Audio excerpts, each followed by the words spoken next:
Você está precisando. Falando em inteligência, vamos chamar então um pesquisador, um estudioso, sobre todos esses temas que a gente está tratando e que envolvem Bolsonaro, direita, Marçal, Silas Malafaia, esse personagem que dá esses recados na imprensa, nas suas redes e repercute com todo o meio político. Estou falando aqui do antropólogo, ele também que é um pesquisador de toda essa área relacionada às religiões e os evangélicos, o Juliano Spayer, que já está conosco aqui ao vivo, colunista do jornal Folha de São Paulo. Olá, Juliano, seja muito bem-vindo ao nosso All News, sempre um prazer conversar com você. Olá, pessoal. Muito obrigado, viu, pelo convite. Que recado é esse que Silas Malafaia quer dar? Com quem ele está falando? Por que ele está falando? O que está por trás desse recado, desse ataque tão direto a Bolsonaro? Que líder é esse? Um covarde, chamou Bolsonaro de covarde, falou que ele não ajudou em nada no primeiro turno, que ele perde a liderança e coloca no lugar dele Tarcísio como uma nova grande liderança da direita. Qual é o recado que você enxerga aí, Juliano? É um jogo de xadrez, né? É, o Silas depende muito do Bolsonaro, ele chegou a representar o povo evangélico como principal interlocutor desse em relação ao presidente, do presidente em relação a evangélicos, e agora ele está lutando pela sobrevivência dele como personagem, como figura pública. Ele vem perdendo ao longo dos anos a representatividade dele como religioso, por ter se concentrado como agente político, e agora, se o Bolsonaro cai, ele cai junto. Agora, como vocês estavam dizendo aí de uma forma muito eloquente, o Bolsonaro não participou, não escolheu não estar ao lado do Silas, enquanto o Silas defendia o Bolsonaro dos muitos ataques que o Marçal fez durante a campanha, questionando aí de uma maneira clara para quem quer ver o quanto o Bolsonaro estava sendo incoerente com a perspectiva dele ao apoiar um candidato que é o candidato do Centrão, né? E o Silas responde, portanto, agora dizendo: ó, estou disposto a abandonar o barco, eu vou abraçar o Tarcísio.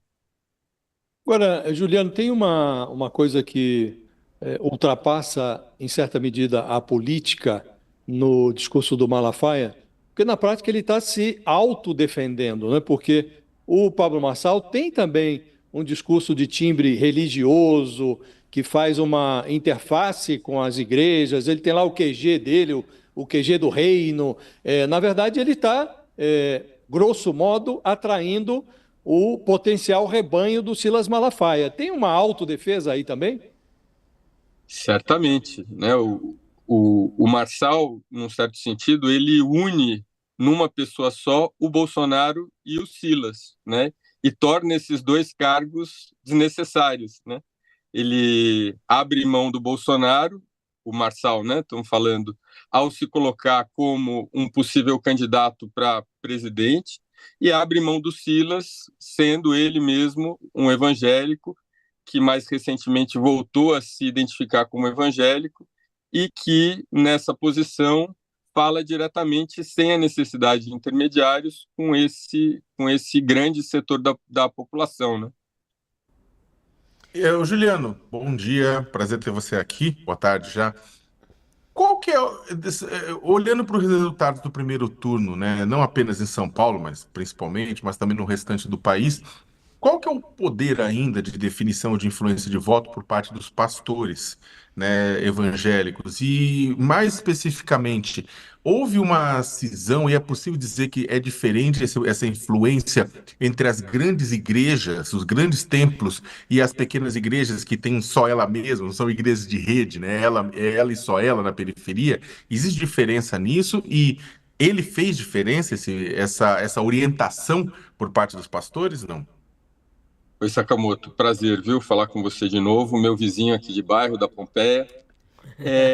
Certamente, a questão toda, esse é um caso muito útil para nós que não somos evangélicos e que estamos afastados, né, do dia a dia desse segmento, para que nós possamos entender de uma vez por todas que não existe evangélico, existem evangélicos, né? Por mais que isso faça sentido do ponto de vista abstrato, parece que essa ficha, para quem usa ainda essa referência, né, essa ficha não caiu ainda. E agora nós vimos, no primeiro turno da eleição de São Paulo, o quanto esse campo é dividido. A Folha, inclusive, noticiou no domingo mesmo os manifestantes apoiadores do Marçal reagindo ao fato dele não ter passado para o segundo turno de joelhos e orando, né? Então, veja bem, nos anos 90, quando a gente pensava em evangélico, a gente pensava numa pessoa que ia fisicamente a um culto e que estava, portanto, submetido à autoridade de um pastor. A gente pode chamar esses de evangélicos tradicionais hoje, né? E podemos dividir esse público que está, sim, sujeito a essa autoridade de outros que estão menos sujeitos, por uma série de condições. Primeiro, a gente tem aí essa grande população de desigrejados, ou seja, evangélicos que, por motivos práticos ou ideológicos, se afastaram das igrejas. E, se eu não me engano, a gente está falando de 20% desse campo, ou seja, um número bastante expressivo. Além disso, a gente está falando de evangélicos que vão a igrejas pequenas independentes. Esse, Sakamoto, é a maior igreja do país, né? Então, a gente tem aí em torno de 60 milhões, 70 milhões de evangélicos. A primeira maior igreja evangélica do país é a Assembleia de Deus, com em torno de 12 milhões. E os números são tão antigos aí, né? Números do censo de 2010. Essas igrejas pequenas, elas correspondem ao principal contingente. Pensa, por exemplo, em relação a varejo, né? A gente pode pensar de cara nas grandes marcas, mas quem que está ali na ponta fazendo esse negócio crescer são os barizinhos, as mercearias que estão em todos os lugares do país, que conjuntamente representam um imenso contingente, inclusive na abertura de novos negócios. Os independentes, são essas igrejas de 50, 100, 200 pessoas, representam esse grupo, e eles não estão subordinados aos grandes pastores, né? E, além disso, a gente tem esse personagem novo, que é do simpatizante, do evangélico, que se identifica, talvez, dessa forma, como o próprio Marçal fez, né? Se identificando como cristão e dizendo que cristianismo é lifestyle, e que não tem uma prática de frequentar a igreja, e muitas vezes nunca teve essa prática. Se contenta em assistir cultos online, observar esse fenômeno e receber comunicação via música gospel, via alguns pastores e líderes, mas não está subordinado à igreja, portanto não está subordinado a um pastor e não obedece esse público, né? Então, de uma vez por todas, vamos observar o final desse primeiro turno, tendo em mente isso. Não é só o fato do Silas estar brigando com o Nicolas, estar brigando com outras pessoas que racha esse grupo. Esse grupo já é múltiplo, ele já é muito diverso. Agora, tem a sua coluna na Folha, né, fazendo uma análise dessa passagem de Pablo Marçal pelas eleições de São Paulo. O eleitor escolheu deixá-lo fora do jogo, né? Foi por muito pouco. Ele recebeu mais de 1.700.000 votos, inclusive ele celebrando isso. Qual é o recado que fica? Como é que você vê, Juliano, até na sua pesquisa, a atuação dele e o que fica? Você escreveu aqui, né, no seu título, Marçal ainda está no jogo. Muitos falavam, ele entrou nessa disputa e de qualquer maneira vai sair maior. Como é que você analisa essa passagem dele? Que recado fica para a política e que impacto isso teve na sociedade brasileira? O Marçal sai dessa disputa primeiro se tornando o candidato antissistema e perseguido. Esse é uma referência que toca muito fundo, principalmente entre evangélicos pentecostais e neopentecostais, porque faz referência a essa percepção do cristão de que estão contra ele no mundo, né? O Marçal leva esse caminho e deixa o antigo antissistema, que é o ex-presidente Bolsonaro, como aquele que está hoje vinculado ao sistema, primeira coisa, né? A segunda coisa, o Marçal é uma pessoa que junta, como eu disse antes, vários outros elementos que antes eram soltos, né? Então tem o elemento das mídias sociais, tem o elemento da religião, tem o elemento do acerto político. Ele junta todos eles e, ao mesmo tempo, é um evangélico hoje que carrega uma igreja consigo próprio, né? Então ele realiza cultos online e ele também vem criando essas células que são isso que o Josias falou, né? O quartel-general do reino, que é enfim, uma maneira que ele usa para apresentar as propostas que ele tem de vida saudável, de autotransformação a partir da disciplina e de uma submissão a Deus e à religião, mas que também são células que podem, obviamente, ser ativadas para trabalhar em favor dele. Agora, vamos pensar diretamente na sua pergunta, o que ele leva desse jogo? Ele se tornou uma figura nacional, conhecida nacionalmente, e leva como espólio desse primeiro turno mídias sociais absolutamente que multiplicaram de tamanho. Ele deixou de ser uma pessoa de um nicho e se torna hoje uma pessoa que qualquer pessoa na rua conhece. Aliás, que a maior parte dos brasileiros já conheciam, quem não conhecia Marçal éramos nós, né? Eu venho acompanhando esse tema há muito tempo e é impressionante como o Marçal é uma pessoa popular, do campo popular, e que é não só reconhecida, como idolatrada, né?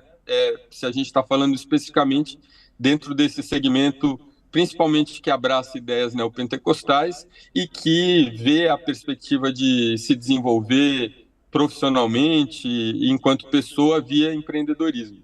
Agora, Juliano, muito provavelmente é grande a hipótese de o Pablo Marçal ter a sua carreira política bloqueada por uma declaração de inelegibilidade. Aí ele teria que enfrentar um jejum aí de urnas de 8 anos, né? Se confirma essa hipótese, e ela é muito provável hoje, o Marçal vai fazer essa pose de vítima e tal. Agora, pelo tudo que você está dizendo, isso é muito bom para os negócios dele, né? Bom para os negócios e, por que não dizer que é bom na política? A pessoa não precisa concorrer a um cargo eletivo para disputar esse prestígio. Josias, quando a gente, de alguma forma, tira o Marçal como você disse, é provável que isso aconteça, a gente também reforça a ideia que ele mesmo reforça, e eu não estou dizendo que ele esteja certo em fazer isso, mas que é o que ele está fazendo, né, de que ele é censurado, perseguido, ele é a pessoa que estão tentando calar. Então, de certa forma, ao fazer isso, ele vai se tornar o primeiro nome do bolsonarismo no país, né? E com a capacidade de oferecer esse tipo de apoio para quem, enfim, ele se interessar em ajudar. Juliano, a gente acha que você sabe que o tempo está terminando contigo, mas pensando um pouco agora não na direita, mas na esquerda, né? Nessa eleição nós tivemos algumas denominações evangélicas, alguns tempos, alguns pastores, algumas lideranças apoiando o campo da esquerda, fazendo críticas, inclusive ao Marçal, né? Críticas, é claro, por um outro sentido diferente das críticas que o Silas fazia, né? Mas o número de denominações, o número de congregações, o número de pastores que apoiam a esquerda ainda proporcionalmente é muito pequeno. O Lula tem falado repetidas vezes que o PT precisa reaprender a conversar com a base, e isso inclui conversar com as igrejas, inclusive as igrejas que não estão conectadas em grandes grupos, em grandes templos, né? Como é que você analisa, né, nesta eleição, como é que foi o comportamento da esquerda junto aos públicos religiosos, junto aos cristãos de uma maneira geral? Eles conseguiram se conectar mais do que em outras eleições ou ainda vai ter que comer muito pó para poder se reaproximar? Sakamoto, como você sabe, a minha perspectiva é, em geral, pessimista nesse sentido, né? Mas primeiro vamos separar aí o que é dado. O que a gente tem de dado até aqui é que 30%, em torno de 30% dos evangélicos do país escolheram o candidato no segundo turno que era oposição ao Bolsonaro. Isso não é pouco. Então vamos começar por aí. Quando a gente pensa nesse campo e a gente diz que o campo é diverso, a gente está falando que esse é um campo que pensa por conta própria também, que tem muitos subgrupos, muitas subdivisões, e isso precisa ser colocado. A questão que eu enxergo e que venho, sei lá, de alguma forma escrevendo sobre nos últimos anos, é o quanto o próprio PT tem dificuldade de se aproximar desse campo, né? Não tem simpatia, não tem interesse, e acaba fazendo isso de uma maneira meio que desengonçada e sempre de última hora, ou seja, sempre esperando o prazo da eleição, das campanhas começarem, para tentar esboçar esse aceno.